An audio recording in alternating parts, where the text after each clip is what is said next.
Hello, everybody. It's Starrapter here, and I'm joined once again by my friend and author of Car-Thum, Evan Dave. We did our Inside Car-Thum earlier this month. The book is now out, and that's the first thing I'm going to ask you, man, is how does it feel to have your first book out on the market for anyone to go ahead and buy? Well, it feels, on the one hand, pretty exciting. On the other hand, a little nerve-wracking because Lewis Blackburn put it best. Once you're writing a book, initially you're like, "Oh, cool, I'm a writer." And then you think, "Oh God, people are going to read my book. They may not like my book. They may spew out their dislike of my book in long columns in the New York Times or the Washington Post or something like that." Hey, but any kind of traction is better than zero. So, True, and the success of this book will, um, however limited or big it is, will help me with subsequent projects. And I'm actually working on two or three different manuscripts right now. I'm drafting, in addition to editing a couple other ones. Actually, today I sent one manuscript out to my editor, James. Oh, great. Yes, that's awesome, man. Good job with that. So the manuscript is that a different kind of thing, a word for like the entire story, or is that like a portion of the story, or That's the official term for the entire text of the novel. excellent. Excellent. How long does it usually take for like an editor to go through the whole thing? I mean, I'm sure it's different for everybody, but like, is there a timeline on when you might be able to get that back, or how does that usually work? Well, how it works with my editor, James, is that he reads it and he goes through initially for content. You're mixing up this character's motivation. You said he had blue eyes, but in chapter Uh, 9, you described him as having green eyes, stuff like that. okay. And once I'm through with the content editing, then he goes through with the line by line editing. And that's basically, spelling and grammar, word choice, stuff like that. Yeah, I think that's what a lot of people get confused. And we're going to talk about the book, obviously, with spoilers. But right off the top, it's just an interesting topic about editing. Is a lot of people, I think, that just means proofreading. Like an editor is just a guy that just goes through and just fix punctuation, periods, stuff like that. But no, there's a lot more that Yeah. goes into it that is story based too. hmm And of course, character based too and plot based. So let's get into it because I found your story really, really interesting and unique from the perspective of having a story that's told from the type of characters that you would think would be the villains in most of these fantasy stories. So you have a lot of these characters joining the ranks of these goblins. hmm So what made you kind of make the story from their perspective, which is not something that's usually done? Um, Partially was inspired by the works of Andrzej Sapkowski. I hope I pronounced that right. The guy who wrote the Yeah. Witcher books, Yep. and partially I was thinking, what's something that really hasn't been done before with Tolkien, that sort of setting. And going back to the last conversation, I read The Last Ring Bearer, which is basically Lord of the Rings from the orcs' perspective. And I Oh, thought, that's really interesting. Why don't I do something similar? Because that yeah. book doesn't have a lot of traction in the West, partially because it's infringing on Tolkien's copyright, and Mm-hmm. Tolkien estate is very touchy about Tolkien's intellectual property. Mm-hmm. Mm-hmm. Yeah, because we start off the book with this cool prologue about this battle that's happening. You're kind of in the trenches. I believe that was a character of Morg that is from the perspective of, correct? That's correct, yeah. Yeah, so Morg is there, and you just see like, oh my gosh, you actually see the humans in this like ravenous like perspective, where they're just Mm, coming over the walls, and there's no stopping them, like hordes of humans. So, and we're used to seeing hordes of goblins in Moria and Lord of the Rings and whatnot. So mm, that right from the get go, kind of sets the tone of, oh wait, is he's actually paying this much attention to the goblins from the get go. Maybe we'll actually get to see more of them, and through the story, the beginning really takes like the humans as the center stage for a while there to establish these characters. But then we Mhm. do get those perspective chapters again of Morgue and just the infrastructure and just the whole turning of events with the big plot twist when it was actually the humans that slave the goblins underneath of Mhm. the elves when they broke free. So there's a lot of lore built into the story. Can you talk a Mhm. little bit about that whole plot twist where you actually get to humanize the goblins a little bit more?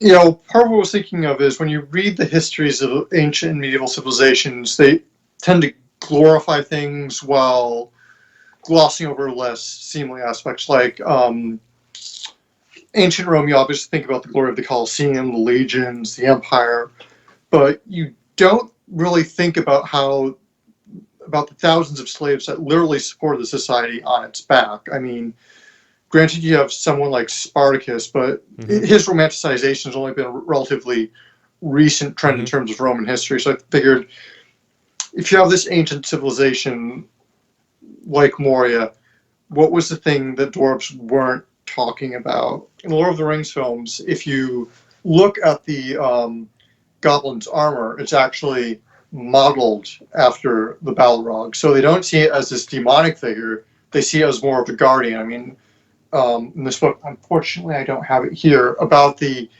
weapons and armor from the Lord of the Rings Oh, trilogy. You okay. can see the goblins actually worship the Balrog like a guardian deity. Yeah, that was neat because through the whole book or a good portion of it, you're talking about this beast, and you have people like Zakil that are very logical in thinking and saying, "Oh, it's impossible. There can't be a creature like that." But then other characters are like, "No, we've literally seen flames coming down this hallway. It's real." And even the one character named Bomba, who becomes the villain later on in the book, was like, "Yeah, that's impossible," until he sees it with his own eyes, and then just vanquishes it.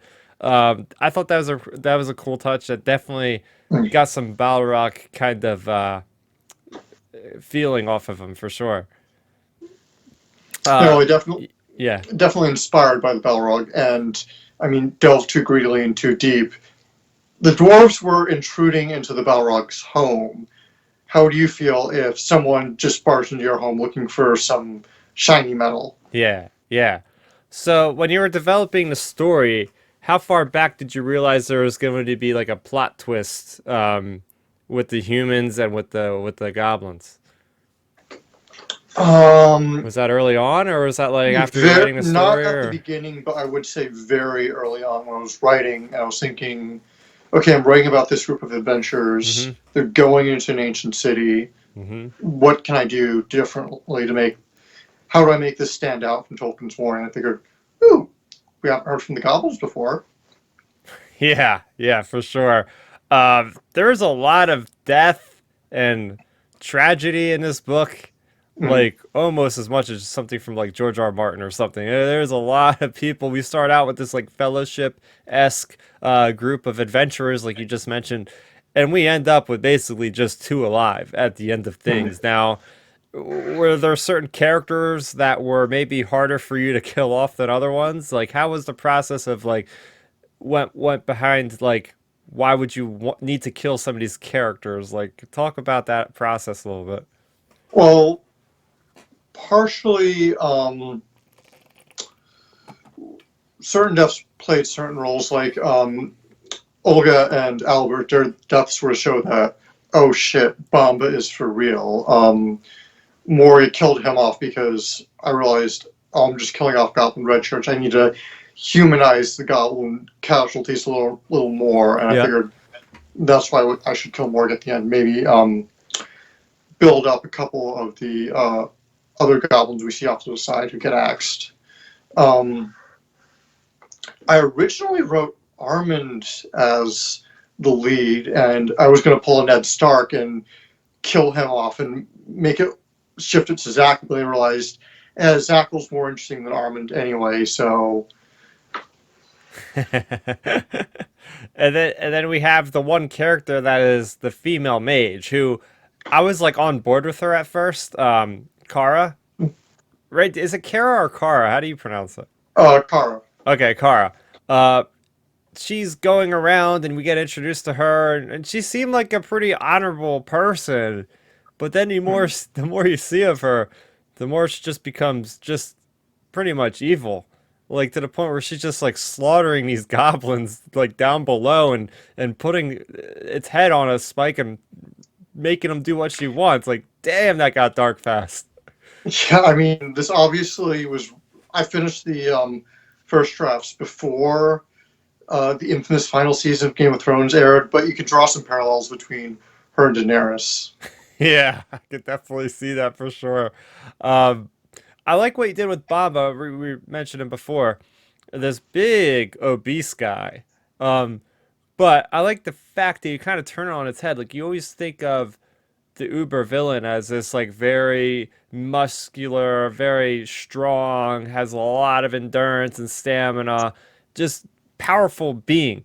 Whereas this guy, it's like, no, this is a fat ass that basically just walks around, but he uses his mind as his weapon more than his actual brawn. Like we see what happens when he's like caught in the melee of things and he can't like spend his magic, but before then he uses knowledge as power. Mhm. Can you peel back some of the layers on what you were doing with Bomba? Well, Bomba came into the story practically by accident. Like I was writing, I was thinking, okay, Zakil's now with the goblins. How do I make this interesting? Is it just going to be him progressively fighting rear guards? I mean, that could work. That's not that interesting. And then, out of nowhere, Bomba just pops into my mind, smashes a barricade, and captures a kill. It's like, okay, that happened. Now I'm going to have to write around that. Yeah. And also, at the time, I was watching the first season of American Gods on Stars. So Ian McShane's portrayal of Mr. Wednesday in that series definitely leaked into Bomba. When I'm writing Bomba, I always picture him as Ian McShane. Okay, see, I don't know anything about that show. I've never watched it. I know it's a pretty good book series from what I heard. You remember the guy who played the pastor in season 6 of Game of Thrones that Oh gets yeah. killed? That's Ian McShane. Oh, okay. See, if you put it in Game of Thrones terms, I know exactly who you're talking about because a lot of those characters or actors end up in other things like Star Wars and whatnot. So I'm like, hey, I know that guy because the same casting director is involved with various franchises. Yeah, well, I think Ian McShane's big role was Deadwood, which I haven't seen. He's been Yeah. in a couple other things which I haven't seen. Hmm. I think he was Jack Sparrow's dad in Pirates of the Caribbean at World's End. But Okay. don't quote me on that. Yeah. So these stories are all told from the POV perspective, right? Point of view Mhm. of the characters. You're kind of seeing these events unfold before their eyes.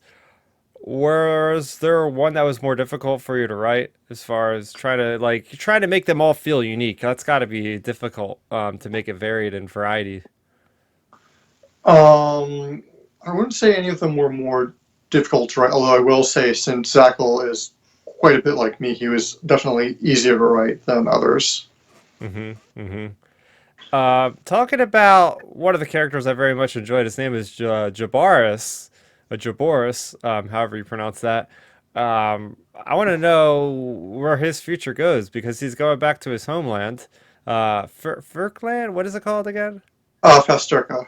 Firsterka. Something with an F. I was way off. But so what is that's basically like the Africa of your or is that It's where is that in analogous relation? to various cultures of the African diaspora because you've got, in my world, Mesomutra right next to Celeronia, which is where Car-Thum takes place. And after Fastrica, you've got this much larger continent called Mesomutra, which I do want to write a book about eventually. And Mesomutra. that's supposed to be analogous to medieval Africa. Oh, okay. So in your mind right now, I don't know you might have other stories planned with him. What's he gonna do now after parting ways with Zakil, who goes on to be studying more and brings his dwarves along with him? Wait, repeat the question. Is that Zakil or Jaboris? Jaboris, where's Jaboris? What's his plans now that he got out of there? He lived a life of trauma in a matter of a couple weeks span of time. This guy's a little bit wary. What's his destination now? Probably going to keep exploring. He might encounter Zakil sometime in the near future, in the far future, or he might go somewhere else. I don't want to get too spoilery about the next book. Okay, and I gotta mention this because this piqued my interest. I know you're working on a book called Kohanyang, and I did see references to Two of the Lands mentioned in that book. Can you kind of elaborate on how those interlink? Oh, supposed to establish that this is part of a larger world, like in episode 4. Solo says, Millennium Falcon's fast ship, it made Kessel Run in less than 12 parsecs. Yep. And that's interesting, but we don't really know much about it. And then we go back to Solo and finally explains this is what the Kessel Run is, and this is what 12 parsecs means. Yeah. Yeah. So again, you're still developing these stories, but can you say if there's going to be a big delineation in time, difference in time between some of your stories? Like, hey, can one story take place in 500 years in the future? Others take place way back when technology might have not been as advanced. How far are you going to maybe jump with your universe you're creating? Well, I'm definitely going to want to definitely go back in the past. Oh, Definitely, I'm thinking moving around less through time and more moving around through geography. Like gotcha. Koh-i-Nong's obviously located much further east. There's Shadow Sword, which I mentioned in the last video, which is located farther north. That's in Olga's home country, Ukraine. Yeah. Yeah. So, And I've got a few short stories that oh, I might publish individually. I might just put a compendium like Cimmerillion or Fire and oh. Blood, or I might do something else. Yeah, because you have at least once or twice mentioned in italicized, which is always like, oh, I got to pay attention to this. Things of certain books and relics and lore that Mm-hmm. you've put in through this book. So obviously, you probably have ideas of what those tales might include, right? Yeah, and the plan is eventually, after I've published at least 5 or so books, to publish something similar to George R. R. Martin's World of Ice and Fire, which basically explores Whoa. all that history, I know I've read all it. that lore we've hinted about. Because That is so um, cool. when I was writing Shadow Sword, for every 4 pages of actual book, I was writing 1 page of lore. I think actually at a certain point it was more 2 pages book, 1 page lore, and I've got all this stuff that I don't want to just sit on my hard drive. I want to share it with people, Yeah, yeah. not just to make money, but so they can more enjoy the worlds I've created. Mm-hmm. Mm-hmm. You have lots of cool references. We've already been making them throughout this spoiler cast here. A lot of references to The Witcher. You even have a character named Dandelion. Yeah, One for minor character a minor doesn't character appear name, on screen. like a little Easter egg thrown in the mix there of some bard or something going around, right? Yeah. Another one I picked up right away is towards the beginning was Heartseeker. There's a sword. There's swords, kind of. I guess they would almost be analogous to kind of your Valyrian swords in Ice Song of Ice and Fire, which get passed down to generations of like more of the Hmm. stronger families in the world there. So I thought that was pretty cool. But I actually messaged you and you you didn't realize that was actually something from Game of Well, Thrones, some of the things which I was funny put as in heck. deliberately, like in Kohinan, which is coming up, the Dao Chung military school is called Kwang Academy, and I'm naming that after R.F. Kwang, who wrote The Poppy War. And likewise, when someone's think there's a in the sequel to Car-Thum, I'm not going to give exact details, but someone mistakes Jabaris' name for Jabari, and that's a character from The Rage of Dragons, which I just started reading. It's really good. Ah, okay. I also like this one moment. I think it's toward the latter half of the book where, obviously Carthum's very, very dark a lot of the times, and somebody I forgot who was actually able to take in a potion and able to see better in the night, as if it's like a cat's eye potion from the Witcher series. and Or even Night their Eye from the eyes. Elder Scrolls. Or what is it? Or Night Eye Potion from the Elder Scrolls. Oh, is that I so? mean, the levels of toxicity are inspired by The Witcher, but the Yeah, effects, like the magic system, are inspired by Elder Scrolls, specifically Morrowind, because you can do a lot more with magic and potions in Morrowind than you can in Skyrim hmm or hmm Oblivion. yeah. One of the big reveals I liked towards the end of the book was when the goblins try to bait Bomba into this open cavernous area, and they have all these ballistas and everything, and then they're like, fire! They all fire him at once, and this poor son of a bitch gets like impaled like way more. And then you find out it's just like a guy in disguise and he hacks. Like, oh, the poor guy. Oh man, that was one of the more brutal scenes. Like, oh man, that was good. But Mm-hmm. again, I mentioned the last video.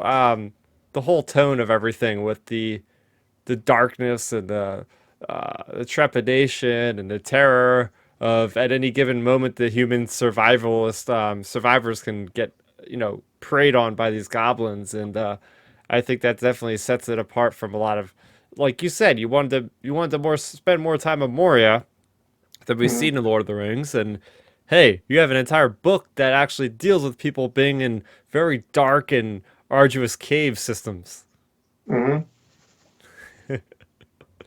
So, so you mentioned you do have a sequel in the works. I mean, the actual cover does say book one, so you would assume there's going to be at least another one coming out. Do Mm-hmm. you have any sort of idea when that could be wrapping up to be released? I know this one just came out, but people are always going to wonder, oh, what's next? You know?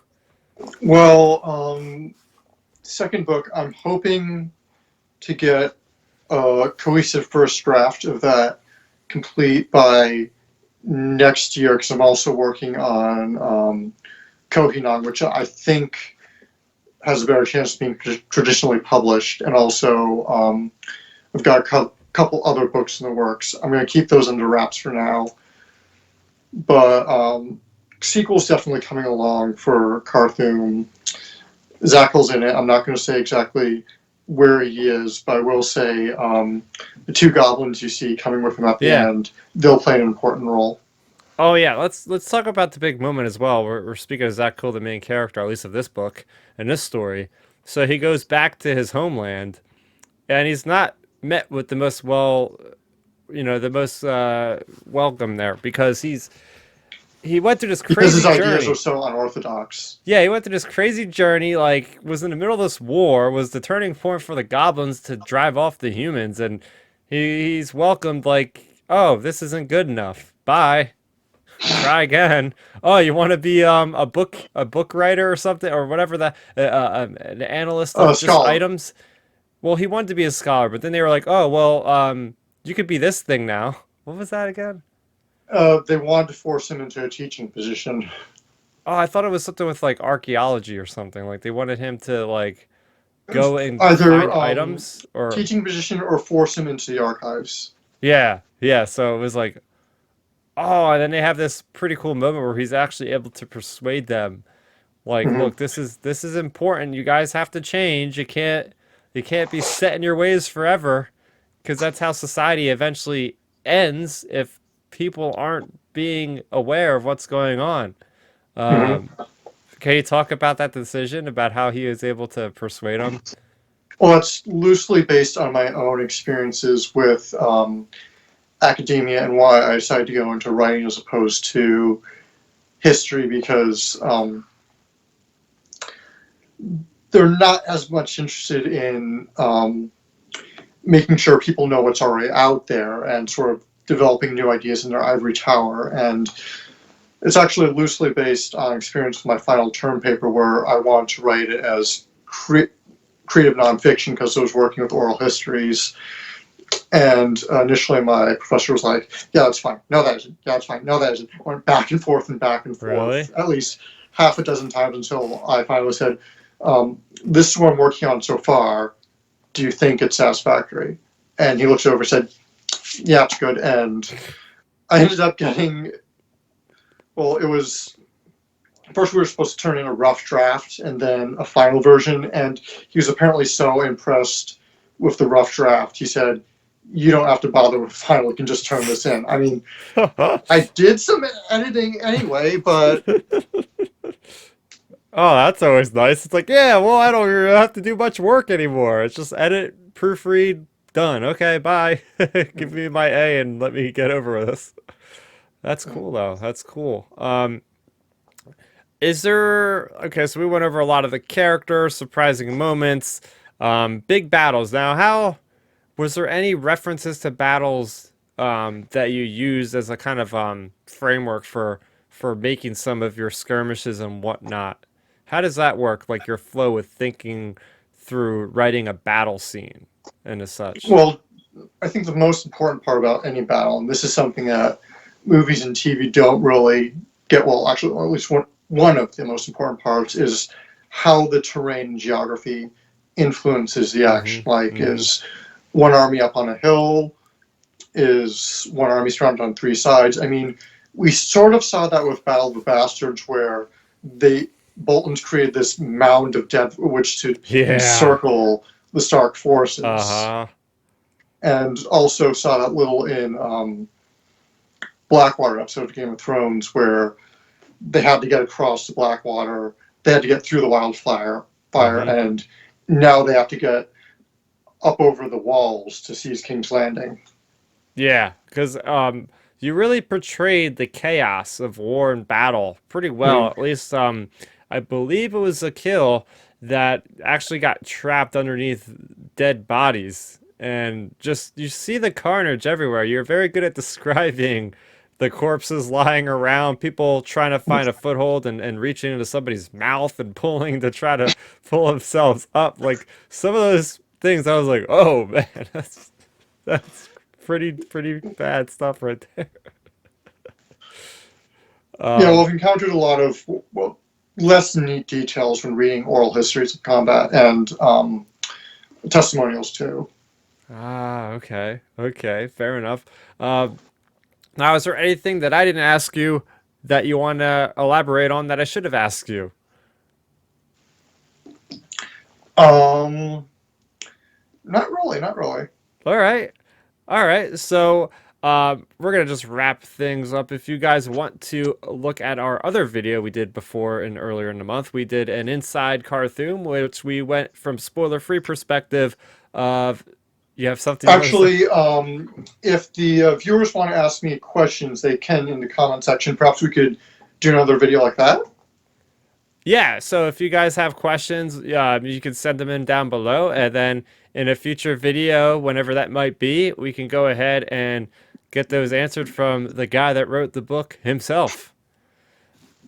But like I was saying, we have our Inside Carthoon video on the channel right now, so make sure you go ahead and check that out because we do go over many of the Oh, main wait, characters and there's one plots and thing whatnot. in the video we Oh, didn't talk, or in the document we didn't talk about Bomba's fate. oh, yeah. So, oh, that is a very good one because he kind of disappears, and I assume that he died because he was probably just had so much magic that was embedded in himself at the moment that he just exploded or something. Yeah, I mean, Bomba's a great character, and when it came time to remove him from the story, I was figuring, do I really want to kill him? So I decided I'd make his end ambiguous. I mean, I have him talking about teleportation, but did he actually get a chance to use it? And if he did he teleport himself into a volcano or 1,000 feet into the air and crash into the mountainside? Or he could be like Luke Skywalker and just channeling his own presence from like miles and miles away. Or that too.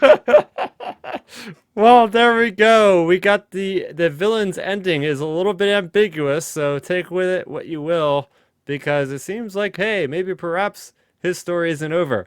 But our story here, for the time being, is over. Again, make sure you go ahead and let us know in the comment section below what do you think of Evan's book, and of course, you can pick that up on Amazon. On where else can you pick up your book? You can go ahead and plug it. Barnes Noble, Kobo, Google Books, Apple, wherever ebooks are sold. There you go. And eventually it's going to be in paperback form, correct? Yes, we actually hammered out the details for the paperback, and it should be available right now on Amazon. I don't know about Barnes and Noble. All right. Well, there you go. You can keep it tuned on your Twitter account, which I'm sure you'll have updates, and that's probably the easiest way to follow you, right? I have it right underneath your portrait here in the video. So, Mhm. but it is Evan Dave 8, right?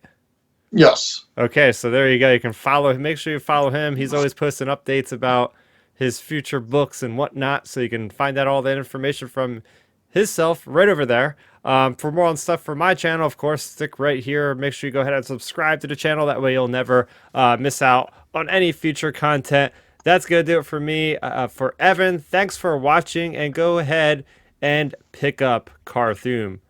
Have a good day, everybody. Thanks for checking out the video. Please hit that thumbs up symbol. It helps me know that I'm making content that you guys enjoy. And if you enjoyed this video, I also include 2 videos down below you guys should check out. And please consider subscribing to this channel. It helps support me and it notifies you guys of when I get new videos up on the channel. You can also contact me on Twitter, Facebook, and Instagram at Starrapter.